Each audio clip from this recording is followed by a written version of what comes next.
Härra, see ei olnud see küsimus. Kas on olemas inimene? Elus inimene paadil. Jaa. Paadil hingab palju inimesi. Uus helisalvestis Nolan Wellsi juhtumist jäädvustab veekogul valitsenud kaose päeval, mil 18-aastane kadus Mississippi Horni saare lähedal. Ja nüüd kuuleme seda paanilist hädakõnet. United Cajun Navy vastab samuti advokaat Ben Crumpile ühe olulise väite osas. Samuti on prokurörid otsustanud hoida ühe võtmetähtsusega tõendi praegu saladuses, mis ütleb palju selle kohta, kuhu see uurimine võib edasi liikuda. Ma hakkan iga uut arengut selles loos üksikasjalikult lahti seletama. Tere tulemast saatesse Sidebar, mida esitleb Law and Crime. Mina olen Jesse Weber. Olgu oleme tagasi ja vahepeal on juhtunud palju uut Nolan Wellsi juhtumi osas. Ma arvan, et viimati andsime teile teada siis, kui avaldati selle sõltumatu lahangu tulemused, mis muide tulid välja. Nad ei suutnud välistada kuritegu. Nii et see jätab Nolani perekonna endiselt vastuseid nõudma. Loomulikult on veel oodata osariigi meditsiinilist ekspertiisi ja toksikoloogia raporteid ning mis neist saab. Aga mis meil nüüd on? Meil on uus helisalvestis, mille on avaldanud Mississippi merevarade amet. See annab meile aimu sellest kaosest, mis tol saatuslikul 4. juulil vees toimus. Üks esimestest helisalvestistest, mida me sellest päevast kuuleme, jäädvustab ilmselt need paanilised hetked, kui paat, mille Nolan tol päeval tõenäoliselt viibis ja mis oli selle grupiga seotud, hakkas vett sisse võtma. Meil on kogu kõne olemas. Me hakkame seda teile lahti seletama, aga kõigepealt kuulake seda. Ei, nad on Horni lääne otsas. Meie pildipump lõpetas töötamise. Me läheme põhja, me vajume. Kas te saaksite tulla, palun? Jah. Kui kõrgele vesi juba tõuseb, härra? See tõuseb, me lihtsalt vajume. Ma ei tea, me läheme alla. Just sellest ma räägingi. See on heli, mis kõlab nagu paanika, kui paat vett sisse võttis. Aga on üks asi, mida me püüame välja selgitada.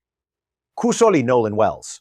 Kus oli Nolan Wells, kui see juhtus? Kas ta oli paadil? Kas ta oli juba saaret lahkunud? Me ei tea. See on üks paljudest lünkadest, mida me ajajoones ikka veel kokku püüame panna. Ja see, mida me kuuleme, on vaid üks osa sellest suurest puslest. Nolani sõbrad räägivad nüüd. Me räägime teile, mida nad nendes intervjuudes ütlesid. United Cajun Navy, mis oli Nolani otsingutes osalenud, nad annavad advokaat Ben Crumpile vastulöögi, kes esindab praegu Nolan Wellsi perekonda. Nad vaidlevad vastu ühele olulisele detailile ja esitavad šokeeriva väite selle kohta, millest nad tegelikult on rääkinud. Või õigemini, millest nad ei ole rääkinud. Ringkonna prokurör plaanib sammu, mis muudab seda, millal me saame näha osariigi lahkamise tulemusi. Nii et palju toimub, ma tahan kõigest sellest rääkida. Aga kõigepealt las ma veendun, et kõik saavad aru, millest jutt käib, kui te pole juhtumit algusest peale jälginud. Nii et me räägime 18-aastasest Nolan Wellsist. Ta oli pärit Ocean Springist, Mississippist. Ta oli üliõpilane ja jalgpallur. 4. juulil läks ta koos sõpradega Horni saarele. See on Mississippi ranniku lähedal asuv tõkkesaar. See on tõesti eraldatud. Seal ei ole ärilisi arendusi ega midagi sellist. Nad läksid sinna, et pidutseda. Ühel hetkel ta kadus. Samal ööl teatati tema kadumisest. Käivitati ulatuslik otsing ja siis 2 päeva hiljem. 6. juuli. Tema surnu keha leiti saarelt. Aga mis temaga juhtus? See jääb keskseks küsimuseks. See on küsimus, millele keegi vähemalt avalikult ei suuda vastata ega ole vastanud. Pere sõltumatu lahangu tulemused märkisid Nolani surma põhjuse ja viisi määrakematuks. Ja pea meeles, perekond näis olevat politsei suhtes umbusklik või kahtlustav või võib-olla kriitiline. Selle suhtes, et esialgsed muljed Nolani juhtumi kohta olid, et kuriteo tunnuseid ei olnud. See paistis olevat õnnetuslik uppumine. Nad soovisid rohkem vastuseid või teist arvamust, seega palkasid nad Ben Crumpi. Nad tellisid sõltumatu lahkamise ja see patoloog avastas, et osad Nolani kehast, sealhulgas kaela ja kurguosi, olid eemaldatud osariigi kohtuarsti poolt, sest esimese lahkamise tegi osariigi kohtuarst. Jällegi, meil ei ole tulemusi. Nii et see oli eemaldatud osariigi kohtuarsti poolt enne, kui sai teha teise lahkamise. Seega ei saanud see teine patoloog kindlaks teha, kas kaelal oli tegelikult vigastus või trauma. Ja see jätab endiselt palju küsimusi õhku. See tekitab küsimuse, kas osariigi kohtuarst teeb nende komponentide osas täiendavaid teste. Kas osariigi kohtuarst saab lõplikult järeldada, et oli trauma, et tegemist oli uppumisega? Kas uppumine oli juhuslik või mitte? Võib-olla on raske öelda, kas see oli juhuslik või mitte, arvestades neid veeolusid. Ja siis on veel see punakas värvimuutus kuklas, millest me eelmine kord rääkisime. Meditsiiniekspertide sõnul, kellega ma rääkisin, see võib olla tingitud lagunemisest. See võib olla nüri esemega tekitatud vigastus enne surma, sest kui ma rääkisin doktor Natalie Rutherfordiga, ütles ta, et pärast surma keha selliselt sinikaid ei saa. Aga hakkame nüüd lahti seletama, mida me nüüd teada saame. Mis on uut?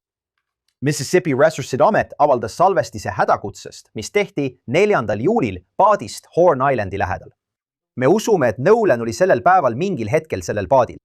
Me ei tea kindlalt, kes selle kõne tegi, aga see annab meile aimu, mis sel päeval vee peal toimus. Sealhulgas paadi uppumine ja laste paanika. Ja Felcord, kes on Nolan? Nüüd, enne kui ma selle heli mängima panen, lihtsalt midagi, mida meeles pidada. Ma nägin seda esimest korda TMZ-st, Charles LeBourt. Põhimõtteliselt ütles ta, et internetis käib arutelu selle heli kohta Hausto. Võib-olla, väidetavalt, on kuulda, kas ta on surnud. Nolan, jumal cool. Väga raske aru saada. Ma jätan selle sinu hooleks. Las ma lihtsalt mängin selle ette. Ma ei tea, kas see on osa vestlusest, aga siin see on. Shido assistended, Vicky. Miki räägib, kuidas ma saan teid aidata. Kas kõik pardalolijad on muidu terved? Jah, kõik räägivad sellest. Jah, kõik on ametis. Hästi. Kas teil on vaja Ameerika Ühendriikide rannavalvet? Mis? Kas teil on vaja Ameerika Ühendriikide rannavalvet? Meil ei ole seda vaja. Hästi. Kas sul on oma praegused GPS-koordinaadid olemas? Las ma vaatan. 672. Olgu minu koordinaadid on 30 kraadi, 14,684 põhja ja siis 88 kraadi, 46,79 lääne. Olgu, kui palju täiskasvanuid ja lapsi pardal on? Ei, lapsi ei ole. Kas keegi on pardal? Kui palju täiskasvanuid, härra? See oli küsimus. Parem hüppa sisse ja tõmba pistik välja, kui juba lähed. Tere, härra. Harry? Jah, mul on lihtsalt vaja, et sa vastaksid. Vasta neile küsimustele, et ma saaksin sind Kapteni juurde Kui suunata. palju täiskasvanuid on pardal? Pardal ei ole ühtegi täiskasvanud. Paadi pardal ei ole kedagi. Ei, Hästi. keegi siin ei ole. Üle 21 aasta vana. Härra, see ei olnud küsimus. Kas seal on inimene? Kas paadis on inimene? Elus olev isik? Ja paadis on palju inimesi, kes hingavad. Hästi. Kui palju inimesi, härra? Umbes 7. Seejärel suunab dispetšer kõne kaptenile. Ogu, hästi jah. Ma just rääkisin telefonis tema vanaisaga, kes ilmselt on selle paadi omanik. Teime? Ta ütles. Ma just lõpetasin temaga kõne. Ta ütles, et meil pole praegu abi vaja, aga kui midagi muutub, siis ta helistab mulle tagasi. Nii et ma arvan, et nad said vist asjad korda, sest nii ta ütles. Nad on paanikas ja nende paat ei tööta korralikult. Nagu ma varem ütlesin, me ei tea täpselt, kus Nolan sel hetkel oli, aga WLOX-i andmetel tehti see hädakõne umbes kell 16:00 ja Jacksoni maakonna šerifibüroo ning teiste meieni jõudnud teadete põhjal nähti Nolanit viimati umbes kell 15:00. See tähendab, et see kõne tehti umbes tund pärast seda, kui keegi teda viimati nägi. Aga ma tahan rääkida sellest, mis juhtus pärast seda pressikonverentsi. Sest kui sa vaatasid meie eelmist osa, sa võid mäletada, et me rääkisime sellest hetkest, sellest olulisest detailist, mille advokaat Ben Crump jagas selle kohta, kuidas Nolan leiti. United Cajun Navy on nii avatud. Nad ütlesid meile, me pole seda kuulnud üheltki nende kohalikult ametnikult, et Nolan leiti näoli täielikult riietatud. See on meie jaoks oluline, sest viimati nägime teda videotes. Tal polnud särki seljas. Nii et millal ta siis särgi selja pani? Keegi nägi midagi, keegi teab midagi. Seal oli peaaegu 300-400 inimest. Keegi teab midagi. Oluline hetk, sest kui see on sellega seotud. Kui sa mäletad seda videoklippi, mis ilmus vaid paar päeva enne pressikonverentsi, eks? Seda videot, mille TMZ sai ja avaldas, salvestati 4. juulil kell 14:23. Nii et veidi alla 40 minuti, enne kui Nolanit viimati nähti, näitavat üht isikut, meest. On väidetud, et see võiks olla Nolan, kes kannab siniseid ujumispükse ja on palja ülakehaga. Ja me mäletame, et sellest päevast oli levinud foto Nolan Wellsist, kus ta kandis neid ujumispükse koos oma sõpradega. Nii et Crump tõstatas küsimuse, kas keegi nägi midagi selle aja jooksul, kui ta oli ilma särgita, nagu siin, kui see on tema. Ja väidetavalt tema sõnul oli ta hiljem täiesti riides. See on probleem. Probleem on selles, et United Cajun Navy ütleb, et nad ei öelnud kunagi Crumpile, et ta oli täiesti riides ja nad lükkavad tema esialgse väite tagasi. Nüüd võtavad nad ta sihikule. 26.6. juulil kirjutasid nad X-is, kas advokaat Crump valetas UCN-i kohta. Ta ütles, et UCN ütles meile, et Nolan oli täielikult riides. See ei ole tõsi. Me ei ole kunagi Crumpiga rääkinud. ja me kindlasti ei öelnud vanematele midagi sellist. Nüüd läheb asi natuke segaseks, sest see väide, et ta oli täielikult riides, ei pärine tegelikult Ben Crumpilt. Ei, selle ütles United Cajun Navy president Todd Terrell oli 20 juuli Crime Stories with Nancy Grace saates ja vastas jaatavalt küsimusele, kas Nolan oli täielikult riides. Kuid Terrell parandas end hiljem näiliselt, öeldes, et Nolan oli riides, mis tähendab, ta ei olnud alasti. Ta kandis ujumispükse ja lisas, et jah, ta oleks pidanud olema selgem. Nii et Cajun Navy mainis seda selles X-postituses kirjutades tsitaadi. Kas UCN presidenti sõnu tõlgendati intervjuus kontekstist välja? Jah. Tema jaoks tähendas täielikult riides olemine mitte alasti olemist, vaid ujumispükste kandmist. Pole oluline, mida keegi teine arvas, et see tähendab. Oluline on ainult see, mida Todd mõtles, sest tema ütles seda. Tähtis on see, et Nolanil olid leidmise hetkel seljas ainult ujumispüksid. See on vaieldamatu fakt. See on kunstlikult tekitatud tähelepanu kõrvale juhtimine, et varjata selle pressikonverentsi äpardust. See ongi vaidlus United Cajun Navy'ga. Aga nüüd tahan rääkida selle juhtumi võtmeisikutest, kes nüüd sõna võtavad. Avalikult. Nolani väidetavad sõbrad. Näeden siit pikad intervjuud konservatiivse kommentaatori Brandon Tatumiga saates Officer Tatum Show. See, mida nad räägivad, lisab sellele kõigele veelgi rohkem kihte. Näiteks esimesena Trayston Shepard, keda kirjeldatakse kui üht Nolani parimat sõpra. Siiski on olnud kommentaare, et Nolani perekond on seda võib-olla avalikult vaidlustanud. Aga siin on see, millest ta rääkis Officer Tatumiga. Ta rääkis hetkest, mil ta sai teada, et Nolani surnukeha leiti, öeldes järgmist. Ma tankisin meie paati kell 6. Mulle öeldi, et nad viivad teise paadi chandelierile kell 7. Panin oma paadi tagasi tõstukile ja läksin McDonaldsisse. Ja pärast McDonaldsist lahkumist sain teada, et tema surnukeha leiti. Ta ütleb, et tal polnud Nolani surmaga mingi pistmist ja et ta on sellest ajast peale elanud süütundega, öeldes tsitaadina: ma piinan end igal õhtul, kui magama lähen. Piinan end iga kord, kui see mulle meelde tuleb. Sest minu peas, kui ma poleks joonud, kui ma poleks sellesse tülisse sattunud, ilmselt oli sel päeval mingi tüli, mis ei puudutanud Nolanit, aga puudutas mind. Võib-olla oleksin suutnud midagi teha. Võib-olla oleksin öelnud Nolanile: kuule mees, sa ei lähe selle tüdrukuga.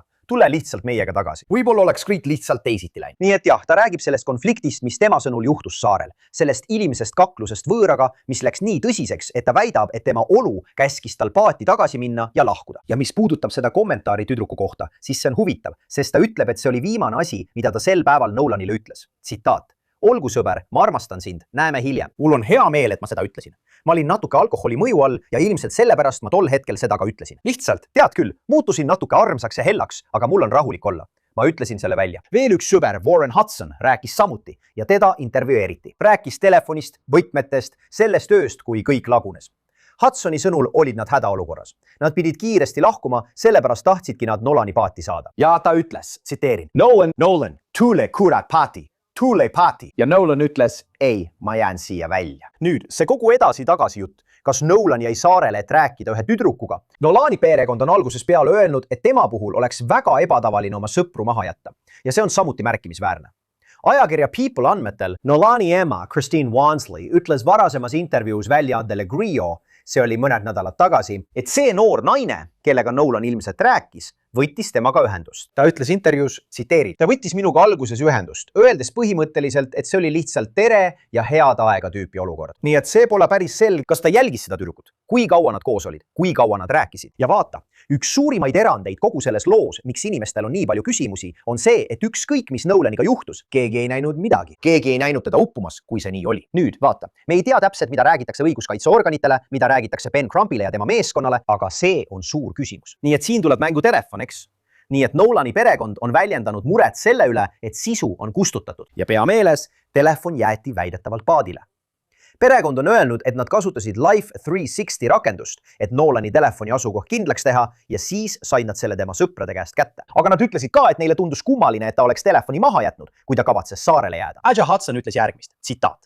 Meil polnud mingit põhjust Nolani telefoni kasutada. Keegi ei puutunud Nolani telefoni. Keegi ei olnud isegi tema telefoniga kontaktis enne, kui see paadist veoautosse viidi. Ja kellelgi meist ei ole Nolani parooli, et tema telefoni sisse pääseda ja midagi kustutada. Meil polnud mingit põhjust midagi kustutada. Siin pole midagi varjata. Ja on olnud juttu, et võib-olla ta ei võtnud oma telefoni kaasa, sest te lähete soolasesse vette.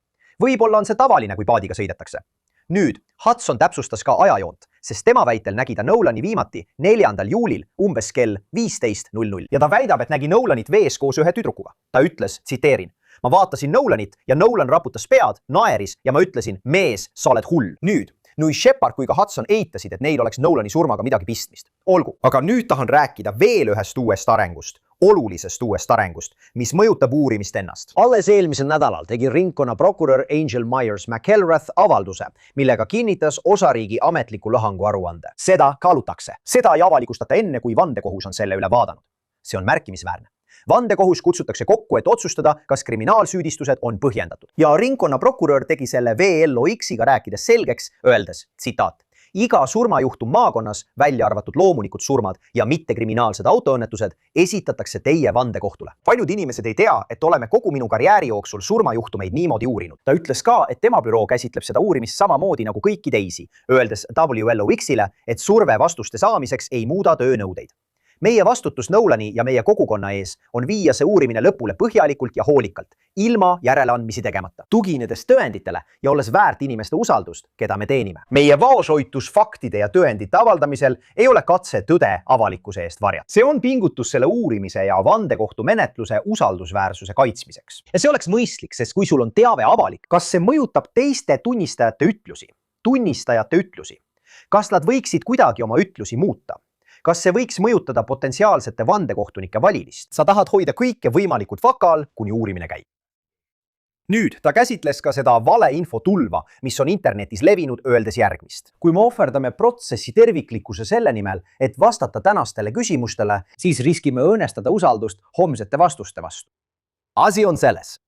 Ringkonna prokurör ütleb, et see on tavapärane protseduur. Nolani perekond on algusest peale olnud pettunud läbipaistvuse puudumise pärast. Nad on kutsunud kohalikke ametnikke üles olema avatumad. Nad on selgelt öelnud, et nad ei usalda, et uurimist viiakse võib-olla korralikult läbi. Mis puudutab seda, millal vandekohtunike kogu kokku tuleb, siis ringkonna prokurör pole öelnud. Nii et praegu ootame, mis edasi saab. Oleme sellel algusest peale silma peal hoidnud. Jätkame sellel silma peal hoidmist, et see perekond saaks vastused, mida nad vajavad. See on kõik, mis meil praegu Saiparis teile öelda on. Suur tänu kõigile, et meiega liitusite. Nagu alati, palun tellige meid YouTube'is, Apple Podcastides, Spotify's või kus iganes tema podcast'e kuulate. Samuti võite meid vaadata NBC Peacockis. Kui soovite mind jälgida, siis X'is, Instagramis, minu News Nationi saates, Jesse Weberi otseülekanne, esmaspäevast reedeni kell 11 õhtul ida aja järgi. Kohtumiseni järgmine kord. Kõigile head aega!